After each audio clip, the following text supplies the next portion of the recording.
બનાસકાંઠા જિલ્લાના કાંકરેજ તાલુકાની અંદાજે 90 થી વધુ ગ્રામ પંચાયતોના નવીન તેમજ પૂર્વ સરપંચોની બેઠક શિહોરી પોલીસ સ્ટેશન ખાતે યોજાઈ હતી। આ બેઠકનું અધ્યક્ષસ્થાન નવીન પીઆઈ કિરીટસિંહ બિહોલાએ સંભાળ્યું હતું।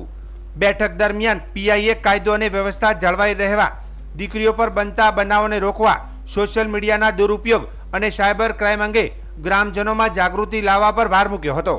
સાથે જ સરપંચોને પણ મંદિરો, दूध डेरी, पंचायत घरों जेवा जाहिर स्थलोए सीसीटीवी कैमरा स्थापित करवानी सलाह आपवामां आवी हती, जेथी गैरकायदेसर प्रवृत्तिओ पर असरकारक नियंत्रण मेळवी शकाय।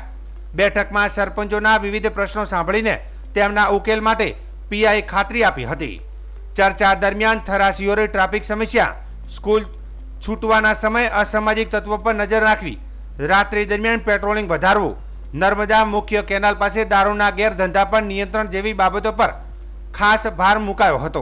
पीआईए चेतवणी आपी हती के हवे कोईपण असामाजिक प्रवृत्तिओ सामे कड़क कारवाई करवामां आवशे। आ प्रसंगे कांकरेज तालुकाथी 90 થી વધુ ग्राम पंचायतोना सरपंचो, सरपंच पतिओ, उप सरपंचो तथा आगेवानो मोटी संख्यामां हाजर रह्या हता।